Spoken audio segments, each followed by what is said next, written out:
Welcome back to another fantastic episode of Microeconomics. So what have we done so far? Chapter 1, we went over a lot of the ways of, the economic ways of thinking and some of the big picture ideas of econ. Then in Chapter 2, we moved to, okay, well, let's bring it to the very, very basic idea. What if we only have two goods? What do those production possibility frontiers look like? How can we trade off in between one and another? This teaches us a lot of the concept of trade-off and opportunity cost. Today, what we're going to do is get into the quintessential foundation of economics, which is going to be our supply and demand graphs. So I'm really excited. I always think this is a pretty fun time. So let's go ahead and get started with Chapter 3. So for the first half of this, well, I guess the first third of this chapter, we're going to start talking about the demand side. So how do we demand things? How many do we want? How many are we willing to pay for? And then we're going to go to the supply side, where we think more as the producer. And we're like, okay, how much are we going to produce? How much could we actually sell this for? How much do we need to sell it for to match our costs? Then eventually, we're going to put them together and get our demand and supply graph. And this will be the foundation that we have for thinking about a lot of big concepts. All right, so first off, chapter goals, things that are important for you to know for the rest of your lives. First off is going to be able to describe a competitive market. This is really important. They talk about markets on the news every day, right? Like that's a very routine thing to talk about. Once you know the basic foundational language, you can at least think through like, yeah, okay, that's what it means to be a competitive market versus a non-competitive market. If this is happening to prices, what's probably going to happen to demand? If this is happening to cost because of this individual issue, what's going to happen to how much they're going to have to charge for this product? It's kind of cool. I think it's pretty cool. So you're going to need to be able to describe a competitive market. What does this framework look like? We're going to assume everything is a competitive market for the first few chapters, and then in part 3 of the course, we're going to expand out past that to non-competitive markets, right? Then we're going to explain what influences supply and demand, and then we're going to analyze how demand and supply determine prices, and then we're going to use the models to make predictions. So once we figure out demand, once we figure out supply, we're going to put them together, and we're going to figure out how the world works.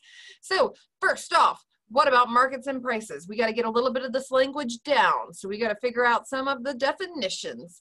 First off, a market is any arrangement that enables buyers and sellers to work with each other. So it can be a stock market, it can be a flea market, it can be, any sort of mom and pop shop, it can be Walmart, it can be lots of other places, but some sort of facilitating arrangement in which me, the buyer, can talk to you, the seller, or you, the person who wants to buy classes at school, can talk to me, the person who's selling my labor, to pay for these, or to interact within the system, right? I'm just so excited. I love this chapter. So the market is when we bring these people together. Now, a competitive market is one particular type of market. This is when we have so many buyers and sellers that no single buyer or seller can really change the price, right? So price is going to be very fixed based upon the market. I can go down to Walmart and I can look at the oranges and see that they're like 68 cents. Actually, that's a really good price for oranges. So let's assume they're 68 cents. And I say, oh, no. Too much. I will only pay 25 cents. I'm going to get laughed out of that store because there are so many people buying oranges that me refusing to pay that price does not matter. All right, let's say that what's something that a lot of people sell? Pintel. No, this isn't Pintel. This is Pilot. Pilot decides to raise the price on their pins, right? And they say, you know what? We're going to charge $10 a pin. Look at them like they're crazy because there's so many other sellers of pins within the market that I can just say, nope, sorry, bye Felicia, I'm not having that, because they can't adjust the price on themselves. There's more than one person selling this product. So next we got to think about the prices. First is the money price. This is the amount of a good, or the money price of a good is the amount of money needed to buy it, right? This is the one that you know. It's the price tag price. I'm going in, orange is 68 cents. What are other things I buy? Tofu, $4. Face cream, because apparently when you get to your late 20s, you get wrinkles, and I don't want that. I have no part of that I want. So face cream, 45 bucks, right? So the money price is just kind of that sticker price. Now, we have this money price when we're talking about the physical money that it costs, but then we also have the relative price. What am I giving up to buy that? So if I buy inexpensive, I don't know, $45 face cream, which is not this actually, but I'm just going to hold up something. $45 face cream. Well, what am I giving up? Well, what's the next best thing I could spend my money on? What's my opportunity cost? Well, if I didn't buy this, the next thing that I would spend my money on is index cards. I gotta admit, I go through a ton of index cards. Flashcards are my favorite way to study. It's the best way to study econ across the board. Yeah, index cards worth gold. All right, so, but they cost like $1 a pack. So if I'm going to spend $45 on face cream and my next most preferred item is buying a whole ton of index cards, well, I'm giving up 45 packs of $1 index cards, right? There's an opportunity cost. We call this the relative price. When I look at something on the shelf and I say, oh, that's going to cost me $20, money price. When I look at something on the shelf and I say, oof, I'm going to have to not go to the movies, or I'm going to have to like not drink at the bar tonight to be able to afford that, right? That's the relative price. That's when we're starting to think in relative terms of what the next best alternative is. So let's work on the first piece of the equation, right? So we got our demand, we got our supply, and then we're going to put them together for equilibrium. So the first piece is demand. So if you want something, you're demanding it, right? There's a couple things that are required for it to be demand. 1, you can want it. 2, you can afford it. And 3, I have made a plan to buy it. I want to go see my family, and I can afford to go see my family. They're in South Carolina, but it's a pandemic. I have no definite plan to buy that. Not included in demand, right? This is something that, for example, index cards. Oh, I love index cards. Anyways, I want it. I can afford it. I have a definite plan to go down to Staples or Office Max. I worked at Staples for a long time, so I have a preference, but an Office Max is in town. Whatever. I have a definite plan to buy index cards, right? Then I'm demanding something. Wants are the unlimited desires and wishes of people. If you told me that I could have 1 million plates of pasta, I'm going to want 1 million plates of pasta. Like if I could have unlimited amounts of everything, if I could have every hour in the day, I could have everything that I could possibly want to eat, I could have everything I possibly want to do, I would do that. But there's a limit, right? Where I'm limited by my bank account. I'm limited by the number of hours in the day. I'm limited by a whole bunch of other things. So when we're demanding something, this just means that we want it, we can afford it, we got to plan for it. Demand is different from quantity demand. Everybody messes this up on a test, so go ahead, write this down. Big and bold on your notes. Demand and quantity demand are 2 different things. Demand is me wanting something at all price points. Whether it's a $10 face cream or a $45 face cream, I'm wanting face cream. I'm demanding it. Quantity demand is the amount that I plan to buy during a particular time period at a particular price. If face cream is $45, I will buy 1 of them.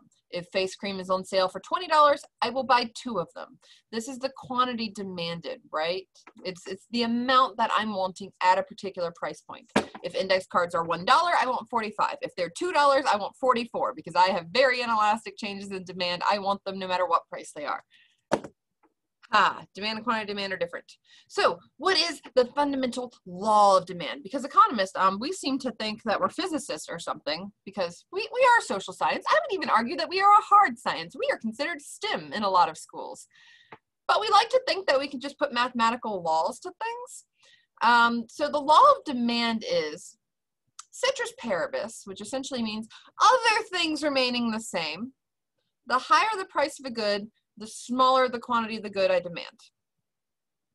The lower the price of a good, the larger the quantity you demand. Do you ever go to the grocery store and you say like, I need to buy like a couple ingredients. Okay, so I'm gonna make pizza. So I need some pizza sauce, I need some cheese, I need some veggies to put on that pizza, and then I need some like pizza crust because I am lazy and don't feel like making my own. All right, so I go over to pizza crust. I would normally only buy 2 pizza crusts, 1 for me, 1 for my partner because I don't eat meat and they do, right? 2 pizza crusts. But if I went and that like normal $6 set of pizza crust is on sale for $2.50, well, instead of buying the 2 pizza crusts, I'm probably gonna buy like 5 or 6 and put them in the freezer, right? The law of demand is the idea that as price goes down, there's more and more that I'm going to, the quantity that I'm demanding of it. Now, with these price changes, notice that I decided I'm going to buy more. Well, why? Well, there's two different separate effects that are going on. And in this class, we're going to need you to be able to distinguish in between the two, because it's going to help with the foundation of a lot of the math we're going to do later on. So first off is substitution effect, and the second one is income effect. Substitution effect is the idea that when the relative price of a good or service rises, people seek substitutes for it. Oh, my big box of examples is still at school. Let me pause this. Let me go find some stuff in the kitchen. Okay, I'm back. All right, we got a bunch of jars and stuff that I'm gonna use as an example. All right. Today you get to learn that I do a lot of home farming and I make a lot of things. All right, so substitution effect. It's when the relative price of something goes up, we might substitute to something else. Now, we have two different types of goods, right? We're going to talk a little bit more about this moving forward, but let's just go ahead and talk about it now. We have some goods that are substitutes for each other, and we have some goods that are complements for each other, right? So, peanut butter and jelly. This is actually a jalapeno jelly that I've been making out of the jalapenos I've been growing in the back. Anyways, so we have peanut butter and jelly. People love peanut butter and jelly sandwiches. These are complements. They tend to go together. Now, let's say that I'm okay substituting sometimes. Maybe if jalapeno jelly is expensive enough to offset, you know, the price of all the plants that I've accidentally killed and everything else, that it's cheaper to buy jelly sometimes than make it yourself. I've learned that. Okay, but let's say that this becomes prohibitively expensive. So expensive. I don't really want to pay for the jelly because, like, I don't have the money to pay for the jelly. Okay, all right, then what might I substitute it for? Well, some people like apple butter. This is apple butter I made. I make lots of things, all right? So they might want an apple butter and peanut butter sandwich. Why does this matter? Because these two goods, the jelly and the butter, are substitutable, right? So let's say I'm in the market for jelly. Okay, well, the higher and higher the price of jelly goes, the more likely I am to go buy another product.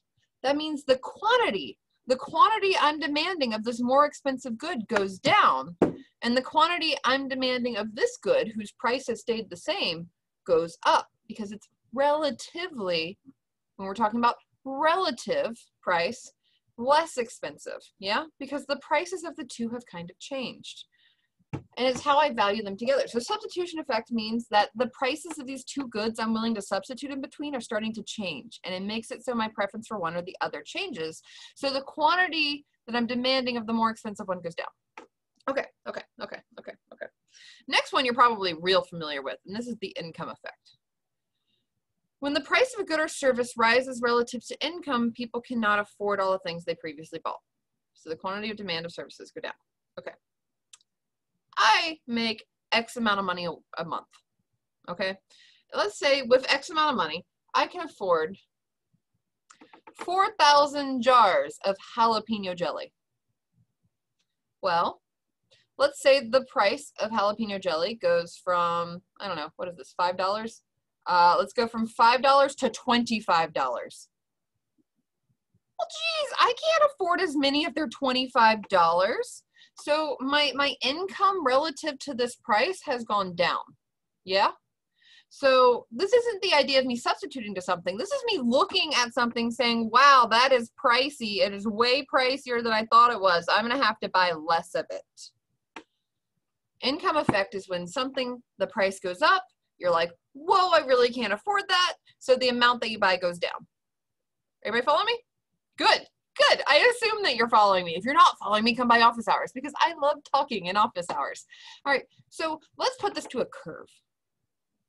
Because I'm telling you about how I demand apple butter versus how I demand a jalapeno jelly, but we need that in a graph, right?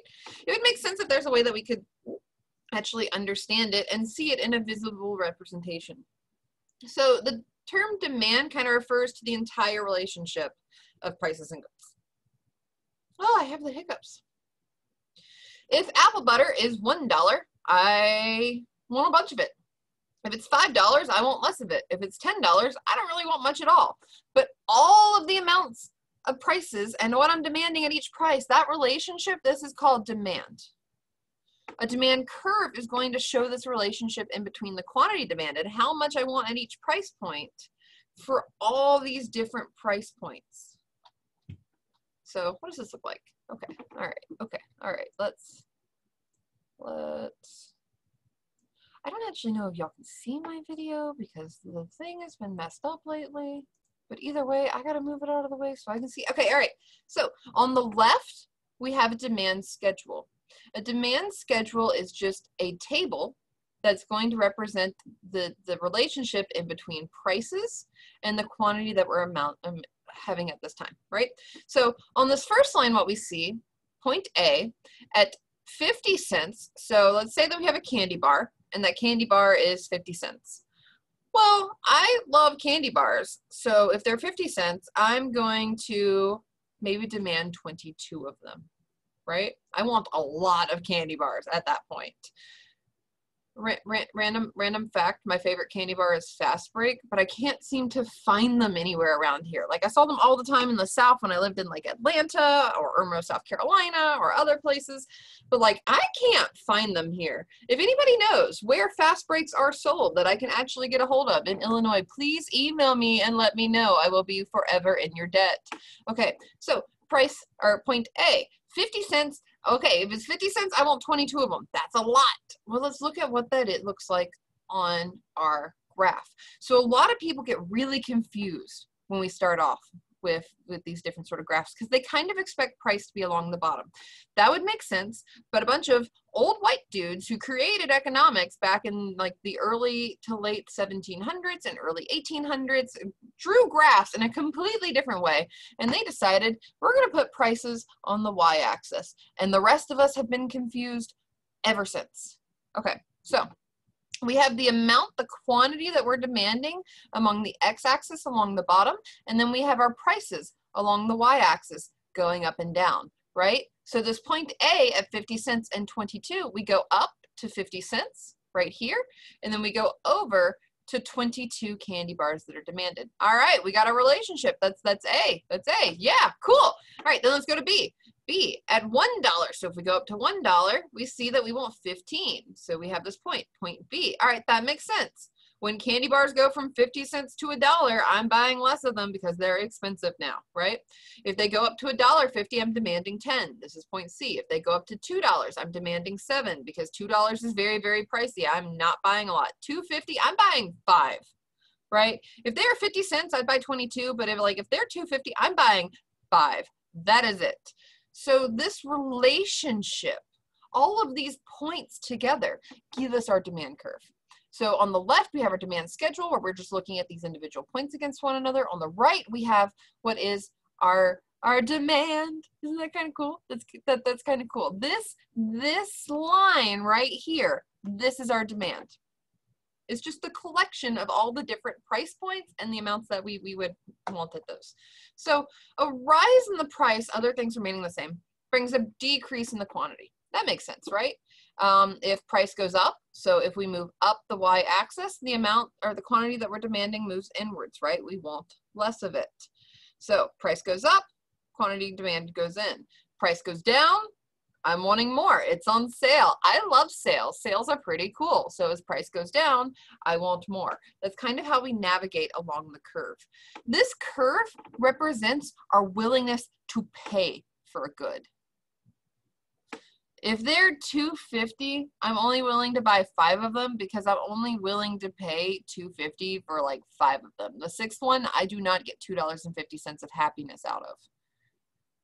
But when they're 50 cents, I'm willing to buy 22, right? Because that 20th one definitely gives me 50 cents worth of happiness. It wouldn't have given me $2.50 of happiness, but it gives me 50 cents of happiness. That 22nd one gives me 50 cents of happiness. The 23rd one, though, I'm miserable, I'm getting full, I'm not really willing to pay 50 cents for that, okay?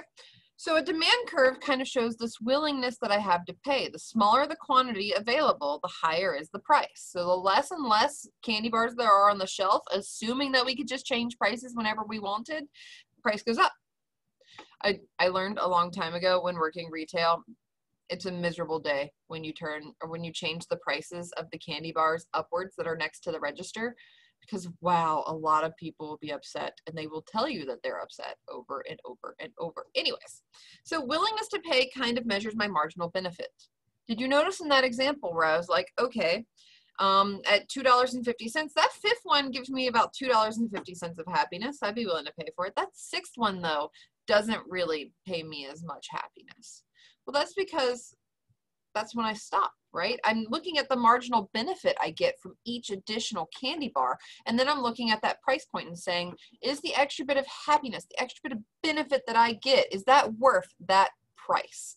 And I'm just comparing these marginal benefits together. So what happens when there's changes in demand? Well, when some influences on buying plans happen, there's a change in the demand, right?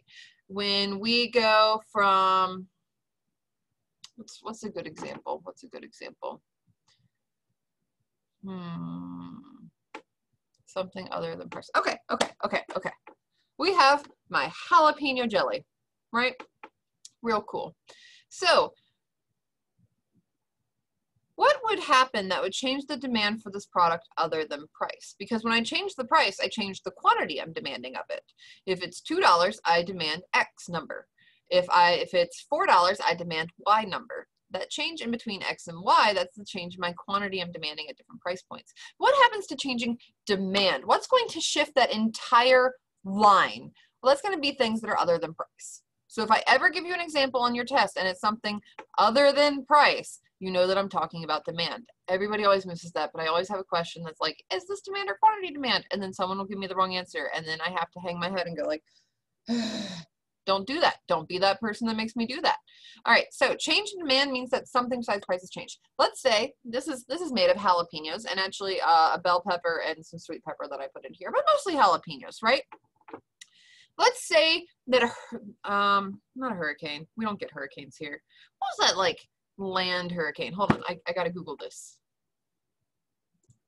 Okay, we're not going to talk about the land hurricane because I can't actually figure out how to pronounce this, because some people are calling it Diablo, some people are calling it derecho, and I'm not quite sure what that means. All right, let's say a bad storm comes in. A bad storm comes in, it destroys all my jalapeno plants out in the back. Well, that's going to affect the supply. What's going to affect the demand?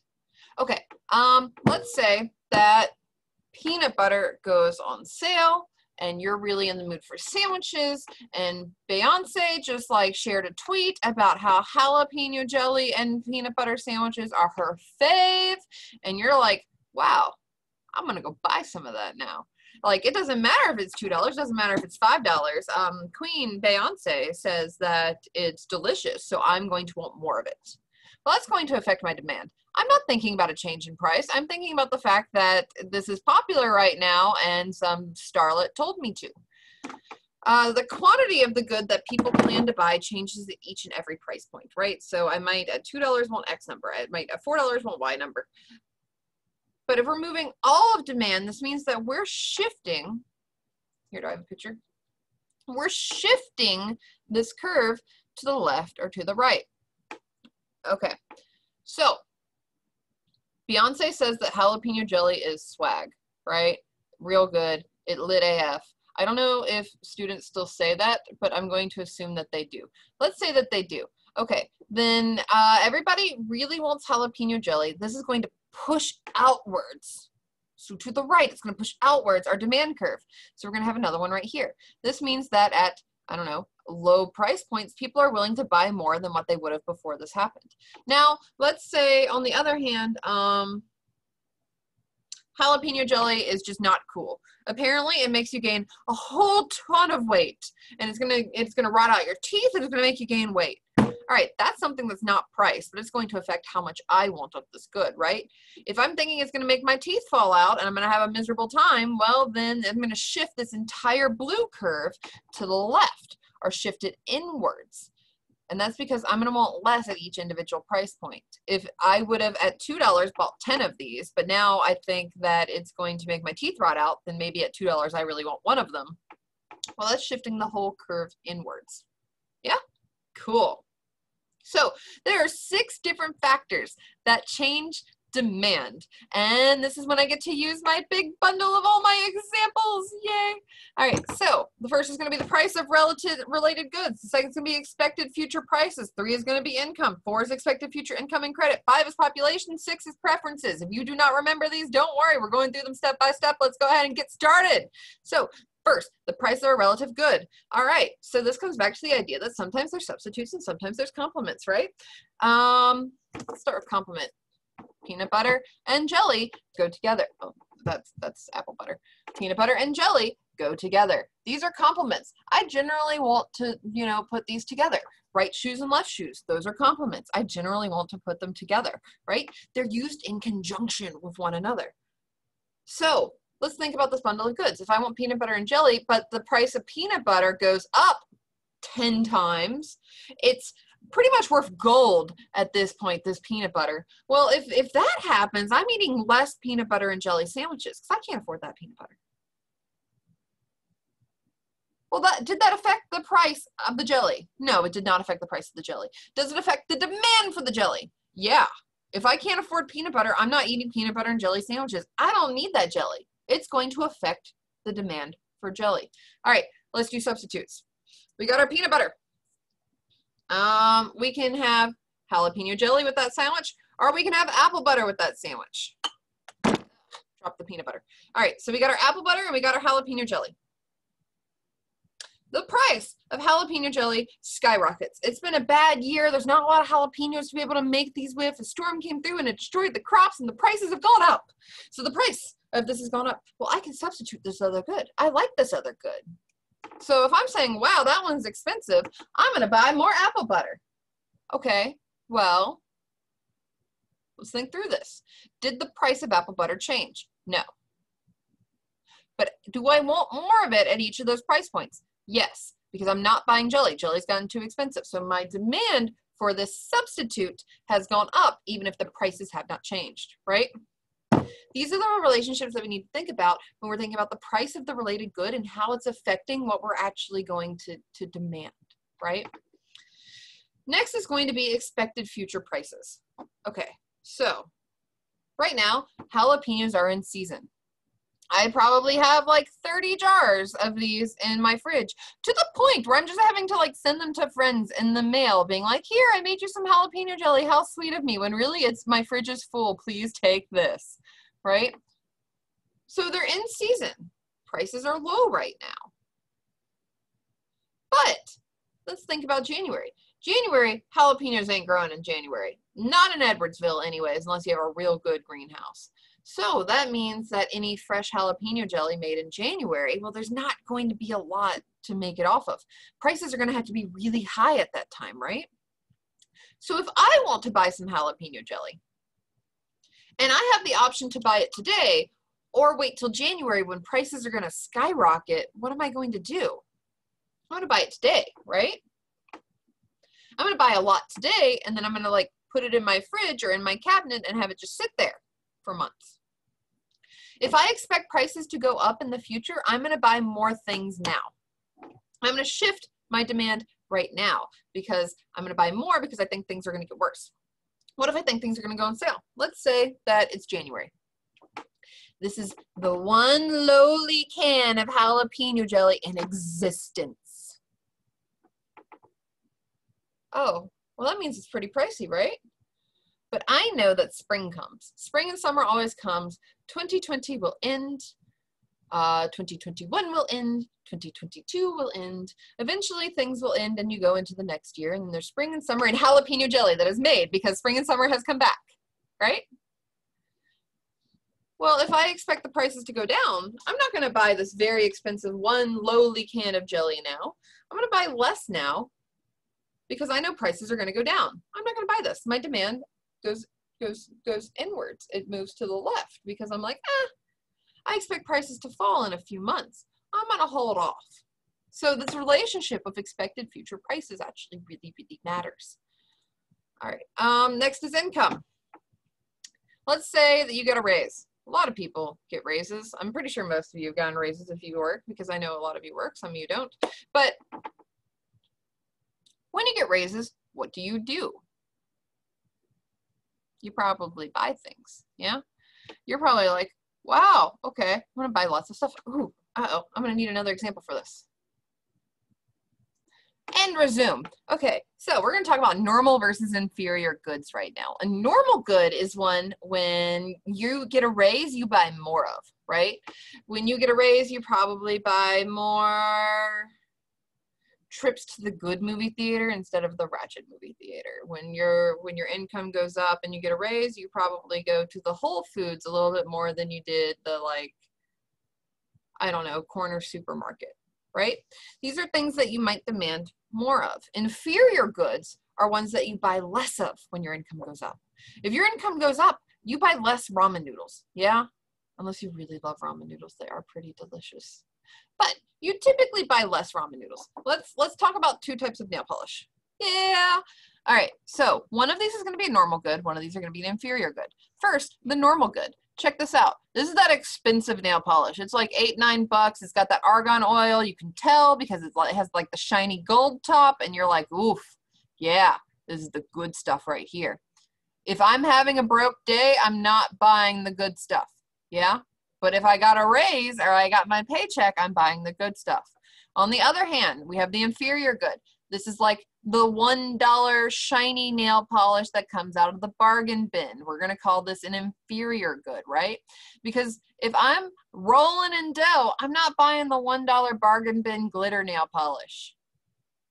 But there's going to be days when we're broke. I was a grad student for a while. I was broke for a while. I have a lot of broke nail polish from that time. So inferior goods, if let's say I get fired and I lose my income, I'm going to buy more of this, right? But if I get a raise, if I get a really cool professor job and move to Edwardsville, Illinois and hang out with like my besties in the department and start like having a great time, I'm going to buy less and maybe instead switch to normal good. So let's say this is the transition from when I was a grad student making $20,000 a year and miserable working 70 hours a week to being a professor. So I went from this grad student life to this professor life. Well, what happened? My income drastically went up. My demand for inferior goods went down. I bought less of these. My demand for my normal goods, like the stuff that I buy more of when I'm rolling in bank, the good nail polish, well, I bought more of these when my income went up, right? So these are just the two differences in types of goods. Please remember that because I always try to give some example on your homework and your test about a normal versus an inferior good. All right, 2 more, 3 more, 2 more, 3 more, 3 more. Expected future incomes and credits. When I was that broke grad student making $20,000 a year and very miserable in downtown Atlanta, because guess what? Downtown Atlanta is expensive to live in. I didn't buy a lot of things then, right? I, to this day, still drive the same crappy beat up car that I had as an undergrad, that with a broken windshield with like 4 lights on the dash, and I'm just kind of ignoring it, right? So when I was a grad student, I didn't buy a new car because I was like, you know what? It doesn't make sense now. I don't have a lot of money, but I know my income's going to go up in a year or two. So maybe because I have expected future income, I know my income's going to go up in a year or two, I'm going to buy a car then. I'm not going to buy it now as a grad student. Now as a professor, I'm in the market for a car. I'm starting to look at buying a car because it turns out it's not normal for your car to have like 3 flat tires a month and to always be broken down on the side of the road. So now that I have that future income, I'm now going to buy more. But I didn't back at the time because I thought that my income was going to go up. When you start making decisions like that, when you're like, I'm not going to buy this now because I'm about to have a raise. I'm not going to buy this now because I'm about to get a better job. I'm not going to buy this now because like my family's going to die and I'm going to get a wonderful inheritance and sit around in like that divorcee robe being like, oh, I don't know how they died. When you have expected future income, you buy less now. That's basically what I'm saying. All right, so next is population. Demand is the collection of what everybody demands, right? So I've been given the example of when this is $2, I buy 10. But if this is $2, I buy 10. Susie down the street buys 5. Shaniqua down the other street buys 6. Marlon buys 4. I don't know if you've taken Marlon's. Okay, you haven't taken Marlon's class yet because he teaches intermediate micro. He's the person that teaches the next version of this class, and he's this really fun Jamaican person who annoying him is my fun in life. Anyways, so demand is really all that we are demanding at that price point put together. So demand isn't just my 10. It's the 10 plus 6 plus 5 plus 4. 25? Yes, 25. So 25 is being demanded by the population at that price point. Okay, well, let's say that we have 2 new people move to Edwardsville. Those 2 new people want 1 jar, and the other one wants 6 jars. Okay, well, now we have 32 that are being demanded by the population. Did the amount that I want change? No. Did the amount that Marlon wants change? No. Did the amount that Shaniqua wants change? No. But the amount that is demanded went up, and that's because population went up. The larger the population is, the greater the total demand is. Last is preferences. People with the same income have different demands, and we each have different preferences. I have a preference for kind of growing my own food, right? That means I tend to buy less store-bought fruits and vegetables. That's my preference.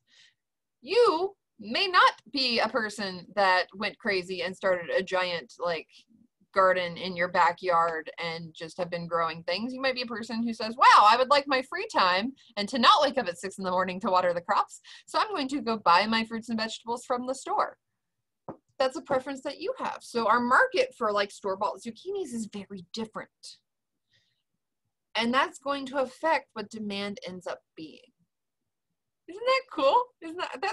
That's kind of cool. That's kind of cool. So what we're talking about, when we're talking about increasing demand, this means that demand has shifted to the right. It's moved outwards. Yeah? So we have this blue line right here, which represents our original line for energy bars. It's the one that we had talked about earlier. Now we have this new line, this new pink line, which is the demand for energy bars that's new. Because let's say what happens. Something that increases demand. Okay, maybe the price of normal candy bars just skyrocketed. So now I'm like, nah, I'm gonna buy the energy bars. Maybe getting in shape has become really, really fashionable and everybody wants a lot of protein. So now they're eating the energy bars and going to the gym. That would make demand rise, but we're not affecting price, yeah? Maybe, I don't know. Maybe Dr. Plemmmons said that energy bars are super duper duper cool and everybody's just like, wow, well, she seems pretty nice. I'm gonna buy energy bars now. Don't take my advice on things, except for how to learn economics, because I know that one. So demand has increased. What does this mean? Well, if we look at it on the schedule, this means that there's new quantity demands for each price point. At 50 cents, I originally wanted 22. Now, energy bars are cool. I want 32 at 50 cents. So I'm like, oh yeah, I definitely want more of those. At 2.50, I would have bought 5 because I was just like, 5, sure, fine. Then they became awesome and they helped me lose weight or things like that. I'm like, energy bars, yeah, I need more of those. At that 2.50 instead of 5, I want 15 now. So that's like 10 plus 5, yeah? That's increasing my demand at every single price point. So we see in our schedule that the quantity demanded has gone up at every single price point. We see this reflected in the graph by the movement from the blue line to the pink line, because at every single price point, these prices along our y-axis, we have more quantity that we're demanding. All right. So let's think about the differences in the change in quantity demand versus the changes in demand, because you've probably heard me use the language for both, right? Quantity demand means that I'm changing the amount that I want based upon price. If the price of jalapeno jelly has gone up from $2 to $5, my demand for this product has gone down, or the quantity demand for the product has gone down, right? I want less of it. If jalapeno jelly makes you fat and miserable and makes you feel bloated and makes you spend too much time in the bathroom, then you're not going to want it. Your demand's going to go down. If my demand goes down, it shifts the entire line. If my quantity demand goes down, I just move along the line. So what does that look like? Oops. Right here. Redraw this. Redraw this one like 4 times, right? Because if you understand what this particular piece looks like, and you can kind of think through, okay, is this demand or quantity demand? Are we going up or down?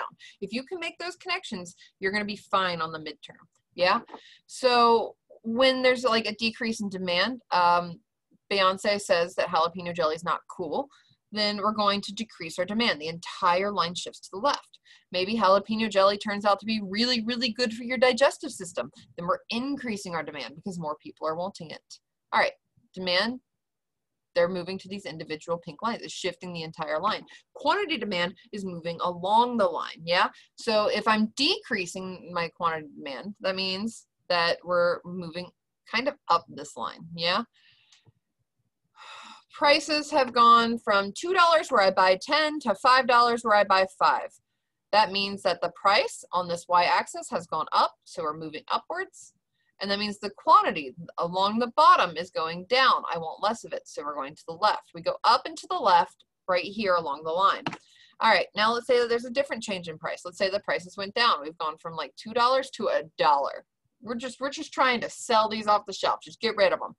Okay, well then the price is going to go down. So along this y-axis, the price goes down. We move down. But the quantity we want at that price goes up because it's on sale. I want more of it. So our price is going to shift to the right. So we go down and to the right along the curve. That's quantity demand versus demand. Yeah. So, I've already told you this. You don't need this. All right. Okay. That was demand. Whew. Take a break, stand up, stretch your legs, make a sandwich, because I've been talking so much about sandwiches this entire time, and we will get right back to supply as soon as you're ready for the next video. Okie dokie, bye-bye. Oops.